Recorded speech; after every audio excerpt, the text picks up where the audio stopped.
अग्रवाल और स्वागत है आपका न्यूज टुडे में। आइए नजर डालते हैं आज के हेडलाइंस पर। शुक्रवार को मुजफ्फरनगर में समाज कल्याण विभाग द्वारा समाज के विभिन्न वर्गों की सहायता हेतु निर्मित सक्षम पोर्टल को जिलाधिकारी ने किया लॉन्च। गुरुवार को नववर्ष की पूर्व संध्या पर नगर में आयोजित सत्संग में समाजसेवी मनीष चौधरी ने की मुख्य अतिथि के रूप में शिरकत। शुक्रवार को मुजफ्फरनगर में आम आदमी पार्टी के वरिष्ठ जिला उपाध्यक्ष ने मीडिया से मुखातिब होकर की अपनी पार्टी के विकास कार्यों की चर्चा। शुक्रवार को नववर्ष के अवसर पर नगर में नगर पालिका के किराएदार व्यापारियों व पालिका बोर्ड के बीच चल रहे गतिरोध का सकारात्मक हल निकलने की ओर अग्रसर होने पर सिटी मजिस्ट्रेट का किया गया आभार। शुक्रवार को मुजफ्फरनगर स्थित मीडिया सेंटर में दंदेड़ा के पीड़ित परिवार द्वारा किया गया वार्ता का आयोजन। और अब खबरें विस्तार से। शुक्रवार को मुजफ्फरनगर में जिलाधिकारी श्रीमती सेल्वा कुमारी जे ने जनपद के गरीब व बेसहारा बच्चों के अलावा जनपद के किन्नरों, निराश्रित महिलाओं, नशा पीड़ित व्यक्तियों तथा सेक्स वर्करों आदि के जमीनी स्तर को सुधारने एवं उनकी विभिन्न समस्याओं के निराकरण को सुगम बनाने हेतु प्रोबेशन विभाग के सक्षम पोर्टल को लॉन्च किया है। इस अवसर पर जिलाधिकारी श्रीमती सेल्वा कुमारी जे का कहना था कि समाज के इन वर्गों की समस्याएं दूसरे वर्गों की अपेक्षा थोड़ा अलग है तथा सरकार द्वारा चलाई जा रही विभिन्न कल्याणकारी योजनाओं का लाभ समाज के इस वर्ग को नहीं मिल पाता, जिस कारण इन सभी योजनाओं का लाभ इस वर्ग के पात्र लोगों तक पहुंचाने हेतु समाज कल्याण विभाग द्वारा सक्षम पोर्टल को लॉन्च किया गया है। इस पोर्टल के माध्यम से सरकार के विभिन्न योजनाओं में ऑनलाइन रजिस्ट्रेशन, ट्रांसजेंडर पहचान पत्र के लिए आवेदन, मतदाता पहचान पत्र के लिए आवेदन, निशुल्क कानूनी सहायता प्राप्त करने के लिए आवेदन, महिलाओं तथा बालिकाओं संबंधी विभिन्न कानूनों की जानकारी, विभिन्न विभागों द्वारा महिलाओं के लिए संचालित योजनाओं आदि का विवरण प्राप्त किया जा सकता है। जिलाधिकारी का कहना था कि इन सभी योजनाओं के संचालन हेतु इस पोर्टल के माध्यम से समाज के सम्मानित व्यक्तियों, समूहों तथा उद्यमियों का सहयोग भी लिया जाएगा तथा यह पोर्टल बेटी बचाओ, बेटी पढ़ाओ व मिशन शक्ति के उद्देश्यों में सहयोग करने हेतु लॉन्च किया जा रहा है। इसके अलावा इस पोर्टल के माध्यम से विभिन्न कक्षाओं तथा कोर्स में प्रवेश करने के लिए आर्थिक सहायता हेतु भी आवेदन किया जा सकता है। कार्यक्रम के विषय में और अधिक जानकारी देते हुए जिलाधिकारी श्रीमती सेल्वा कुमारी जे ने बताया। एक हम लोगों ने सक्षम पोर्टल लॉन्च किया है जिसमें 6 तरीके का कैटेगरी के लोगों को हम लोगों ने टारगेट किया है।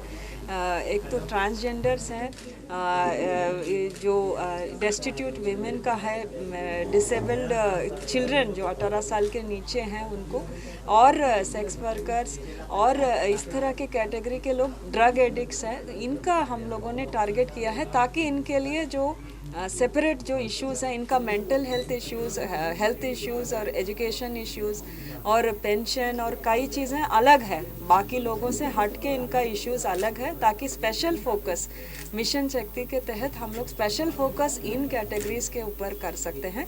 ये हम लोग का प्रयास है ताकि एक प्लेटफॉर्म में सभी स्टेक होल्डर्स आ जाएं, जो कंप्लेनेंट्स हैं उनका भी और जो लाभ लेना चाहते हैं सरकार का उनका भी, स्पॉन्सर्स, NGOs, गवर्नमेंट डिपार्टमेंट, सभी का एक प्लेटफॉर्म बनाया गया है।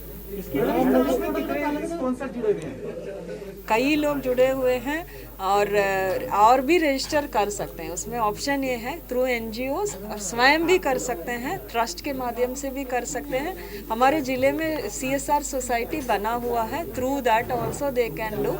इसमें ये एक फीचर है कि फंडिंग किसी को नहीं देना है, सीधा किसी को अडॉप्ट कर सकते हैं या कोई भी तरीके से जो मदद करना चाहते, अभी भी कर रहे हैं लोग, बट ये है कि हमारे पास उनका अच्छा काम कैप्चर हो जाएगा इस पोर्टल के मदद से। नहीं, प्रदेश में पहला पोर्टल है। मैडम, पोर्टल लॉन्च हो चुका है और जमीनी स्तर की अगर बात करें तो भी शिक्षा का अभाव है, जो इसके लिए पात्र हैं उन तक प्रशासन किस तरह इसको?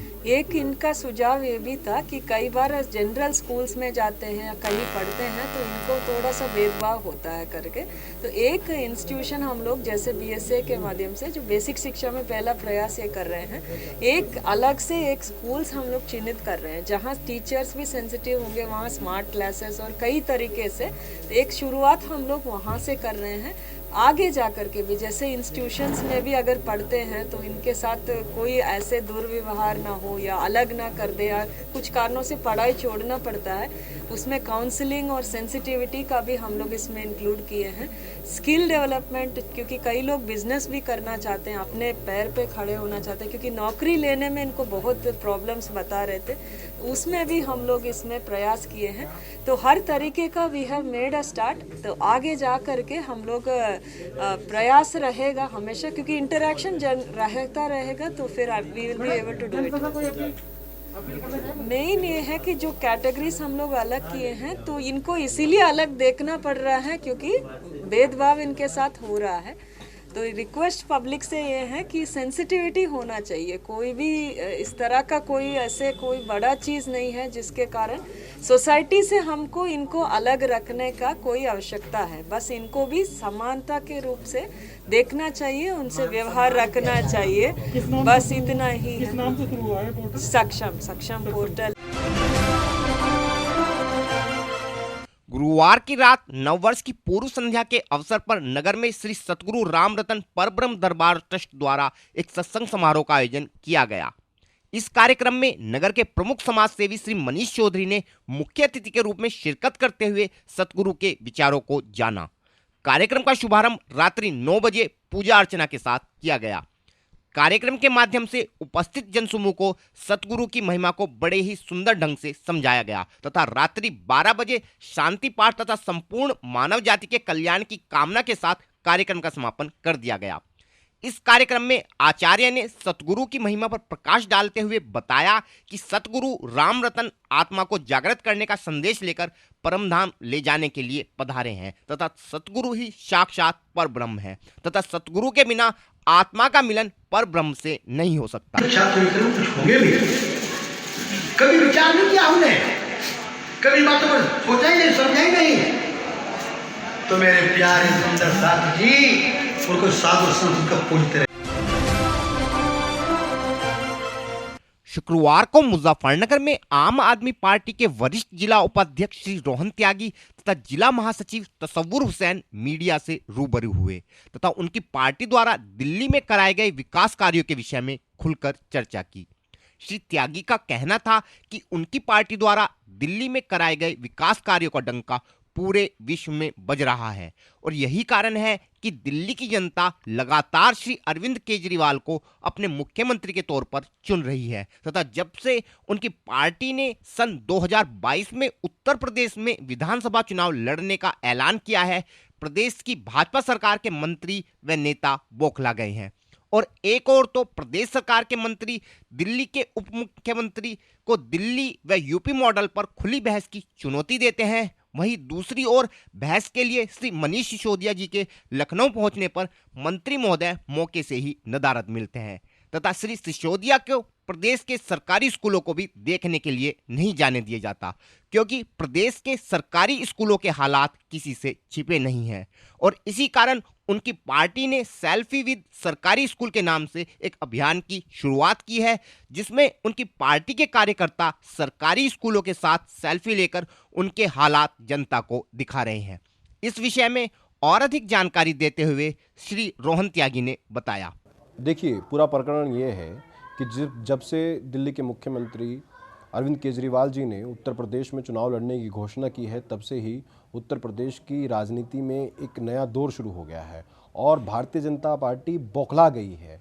योगी आदित्यनाथ बौखलाहट में है, पूरा मंत्रिमंडल बौखलाहट में है, उन्हें समझ में नहीं आ रहा है कि किस तरह से लड़ाई लड़ें। लखनऊ में हमारे उप मुख्यमंत्री मनीष सिसोदिया जी पहुँचते हैं, वो देखते हैं वहाँ की व्यवस्था को, स्कूल की व्यवस्था को देखना चाहते हैं। सिद्धार्थनाथ जी के बुलावे पर वहाँ पहुँचते हैं लेकिन वहाँ मंत्री नहीं पहुँचते, बल्कि उनको स्कूल देखने तक नहीं दिया जाता। ये व्यवस्था उत्तर प्रदेश की है, पूरा व्यवस्थाएं चरमराई हुई हैं। हम चाहते हैं कि गवर्नेंस मॉडल जो बनाया हुआ है वो गवर्नेंस मॉडल यहाँ उत्तर प्रदेश में लागू हो, यहाँ पर काम हो, यथास्थिति पे काम किया जाए, बिजली पे काम किया जाए, पानी पे काम किया जाए, चिकित्सा पे काम किया जाए, शिक्षा पे काम किया जाए। लेकिन इन संवैधानिक बातों को और इन जो आम आदमी की जो मूलभूत जरूरतें हैं उनके लिए काम ही नहीं हो रहा है। हिंदू पे बात कर लेंगे, मुसलमान पे बात कर लेंगे, जातिगत राजनीति कर लेंगे, लेकिन जहां आम आदमी की बात आती है वहां नहीं होता है। अब देखिए, आप अक्षय कुमार एक ऐड करते हैं, वो उनका पर्सनल, उनका निजी क्षेत्र है, कर सकते हैं कि आपको शिक्षा, बच्चों को शिक्षा दिलानी है तो आप गोल्ड लोन ले लीजिए। भाई, अगर आप एक वोट देकर एक अच्छी शिक्षा व्यवस्था एक प्रदेश में लागू कर सकते हैं तो उस पर काम क्यों नहीं किया जा सकता है? तो आप इस तरह की लगातार आप लोगों की गिरफ्तारी भी हुई है, आप भाजपा के खिलाफ प्रदर्शन कर रहे थे।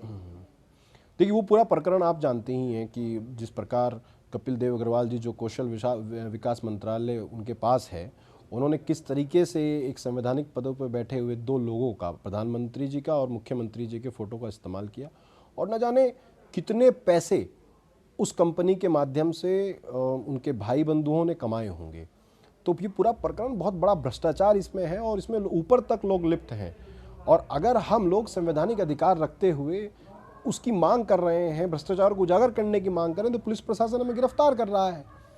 अब लगातार कहते हैं उत्तर प्रदेश में जब से केजरीवाल साहब ने घोषणा की है चुनाव की, तब से बीजेपी सरकार बौखला गई है। जी बिल्कुल, ये तो देखो सीधी क्यों लगता है आप? इसलिए लग रहा है क्योंकि देखो सीधी सी बात है कि हमारे तमाम दिल्ली के जो विधायक हैं वो उत्तर प्रदेश में आ रहे हैं, वो कह रहे हैं कि हम तो भैया स्कूल देखने जाते हैं, स्कूल नहीं देखने दिए जा रहे हैं। आप खुद सोचिए भाई, ऐसा क्या दिक्कत है? अगर कोई व्यक्ति स्कूल जाना चाहता है, एक आम आदमी है, भले ही वो दिल्ली का विधायक हो, तो उसको रोकने की क्या जरूरत है? उसको जाने दीजिए, स्वतंत्र है वो। एक भारत के नागरिक को ही भारत में स्वतंत्र होकर घूमने की इजाज़त नहीं है। ऐसा क्यों किया जा रहा है? ये संवैधानिक चीज़ों का तो हनन है ही है, बल्कि यहाँ इस बात का भी हनन हो रहा है कि कितना काम किया गया। अगर आप सीना चौड़ा करके कहते हैं काम हुआ है, तो काम देखने दीजिए ना। हम देखना चाहते हैं कि उत्तर प्रदेश में कितने स्कूलों की छतें पक्की हैं, कितने स्कूलों से छतों से पानी नहीं टपक रहा, उनमें टोंटियाँ हैं। हम ये सब चीज़ें देख तो लें कि सिर्फ ये ख्याली पुलाव जो भाजपा ने बनाए हुए वही है सबके सामने। और फिलहाल वक्त है एक छोटे से ब्रेक का, जल्द हाजिर होंगे। Mahindra A to Z Auto Wheels Private Limited. Exchange any car for a new Mahindra. कोई भी पुरानी कार लाएं और नई कार ले जाएं। सस्ती दरों पर फाइनेंस भी उपलब्ध है। हमारा पता है 6 किलोमीटर स्टोन निकट hotel Solitaire Inn Meerut road Muzaffarnagar. Phone 8392954005, 8392954021 और 8392954018। हमारी शाखा है Kairana road Shamli. Mobile 8392954051 extension 1546 near पशुपेट Delhi Saharanpur highway Baraut Baghpat. Phone 9639004811 extension 2122।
खेल का आगाज किया जाए।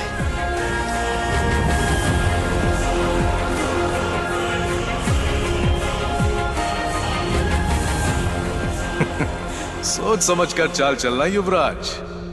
सोच लिया है, समझ तुम्हें थोड़ी देर में आ जाएगी। काले घोड़े से ऊंट को मात दी जाए।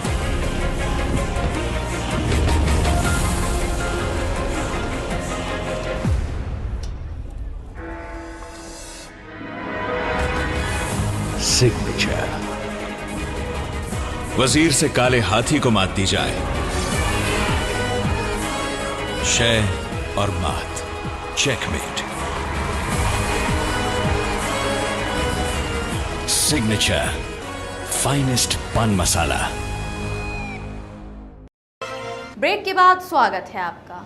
शुक्रवार को मुजफ्फरनगर में नववर्ष के अवसर पर जनपद के उद्योग व्यापार संगठन के पदाधिकारियों ने नगर पालिका के किराएदार व्यापारियों तथा पालिका बोर्ड के बीच लंबे समय से किराएदारी को लेकर चल रहे विवाद का हल सकारात्मक तरीके से निकलने की ओर अग्रसर होने पर जनपद के प्रशासनिक तथा पालिका अधिकारियों का धन्यवाद प्रकट किया तथा इस कार्य में महत्वपूर्ण भूमिका निभाने वाले सिटी मजिस्ट्रेट श्री अभिषेक सिंह को भी शॉल उड़ाकर उनका सम्मान किया गया। इस अवसर पर नगर के तुलसी पार्क में आयोजित एक कार्यक्रम के दौरान व्यापारी नेता श्री कृष्ण गोपाल मित्तल ने बताया कि नगर में काफी समय से पालिका के किराएदार व्यापारियों तथा पालिका बोर्ड के बीच किराया बढ़ाने तथा अन्य समस्याओं को लेकर गतिरोध चला आ रहा था, लेकिन पिछले कुछ समय से इस मामले में नगर के प्रशासनिक अधिकारियों द्वारा प्रयास करने पर अब यह मामला सकारात्मक हल निकलने की ओर अग्रसर है और इसी कारण आज नववर्ष के अवसर पर नगर के व्यापारी सिटी मजिस्ट्रेट श्री अभिषेक सिंह का आभार प्रकट करते हुए उन्हें शॉल उड़ाकर सम्मानित कर रहे हैं। इस विषय में और अधिक जानकारी देते हुए श्री कृष्ण गोपाल मित्तल तथा सिटी मजिस्ट्रेट श्री अभिषेक सिंह ने बताया। नव वर्ष की बहुत बहुत शुभकामनाएं। पूरे साल आप हमारे बीच रहें और लोगों को जागृत करते रहें और इसी के साथ साथ नगर पालिका की चेयरमैन उनको भी हमारा बहुत बहुत नव वर्ष में उनके परिवार को मंगलमय हो। एक साल से जो निरंतर हमारी मांग चली हुई आ रही थी, अब उसकी उम्मीद 99% हमें जाग चुकी है कि ये दुकानदार जो परेशान हो रहे थे, इनका वास्तव में आपकी मीडिया के द्वारा और प्रयास के द्वारा इनका काम सफल हो जाए। इस तरह की समस्या लगातार चली आ रही है। समस्या तो इनसे किराया नहीं ले रहे थे, अनाप शनाप बढ़ाने की बात कर रहे थे, तो कानून के तहत, ऐसा नहीं कि वैसे ही कानून के तहत ही होगा, शासन आदेश के अनुसार होगा। हमारे शासन आदेश को पता नहीं क्या कारण है क्यों नहीं लागू करना चाह रहे थे, लेकिन अब वो शासन आदेश ही लागू होंगे। एक तरफा कोई काम नहीं है, शासन आदेश से जो हमने आदेश अब तक, जो हमारे भानु ने, जो हमारे वीरेंद्र जी ने, जो हमारे दुकानदारों ने, राकेश त्यागी ने जो मेहनत की है, और हमारे पास सब कागज हैं। ऐसे नहीं कि हम अंधी लड़ाई लड़ रहे थे, हम कागजों के आधार पर लड़ाई लड़ रहे थे। उसको हमारे सिटी मजिस्ट्रेट साहब ने फॉलो करा और उन्होंने कहा कि ये सब इनके पक्ष में है, इसको लागू किया जाए। हम उनके परिवार को भी नए वर्ष में धन्यवाद देते हैं। देखिए, पूर्व में भी व्यापारी लोगों की समस्याएं जो थी वो किराएदारी को लेकर और सिकमी किराएदारी को लेकर थी और लगातार हम इसमें प्रयासरत हैं। और कल भी एक व्यापारियों के साथ और नगर पालिका के अधिकारियों के साथ एक वार्ता हुई है और सकारात्मक उसमें चीज़ें निकल के सामने आई हैं और मैं उम्मीद करता हूं कि शीघ्र ही हम इनकी समस्याओं का जो भी विधिक समाधान होगा वो कर दिया जाएगा।